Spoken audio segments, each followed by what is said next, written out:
Johnny master కు big shock తగిలింది. Dancers association కు అధ్యక్షుడిగా జోసెఫ్ ప్రకాష్ ను ఎంచుకున్నారు డాన్సర్స్. ఇవాళ జరిగిన ఎన్నికల్లో డాన్సర్స్ అండ్ డాన్స్ డైరెక్టర్స్ కి సంబంధించి ఆ అసోసియేషన్ ఎన్నికల్లో జోసెఫ్ ప్రకాష్ విజయం సాధించారు. భారీ మెజారిటీతో విజయం సాధించారు ప్రకాష్ ఎన్నికతో అధ్యక్ష పదవి నుంచి జానీ మాస్టర్ తొలగించినట్టు జరిగింది. ఆ అంశానికి సంబంధించిన బ్రేకింగ్ న్యూస్ చూస్తున్నారు. జానీ మాస్టర్ కు బిగ్ షాక్ తగిలిందా? దానికి సంబంధించిన బ్రేకింగ్ న్యూస్ చూస్తున్నారు. డాన్సర్స్ అసోసియేషన్ కు అధ్యక్షుడిగా జోసెఫ్ ప్రకాష్ ఎన్నుకోవడం జరిగింది.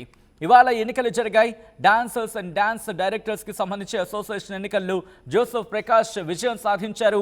భారీ మెజారిటీతో విజయం సాధించారు ప్రకాష్ ఎన్నికతో అధ్యక్ష పదవి నుంచి జానీ మాస్టర్ తొలగించడం జరిగింది. విజువల్స్ మీరు చూస్తున్నారు. ఈ జోసెఫ్ ప్రకాష్ మాస్టర్ ఆయన ఓట్ ఫర్ రైజింగ్స్ అన్నట్టు కూడా ఎన్నికలకు వెళ్లారు. ఆయన విజయం సాధించడం జరిగింది. దీంతో అధ్యక్షుడిగా ఆయన ఇప్పుడు ఎన్నుకోవడం జరిగింది. దానికి సంబంధించిన బ్రేకింగ్ న్యూస్ చూస్తున్నారు.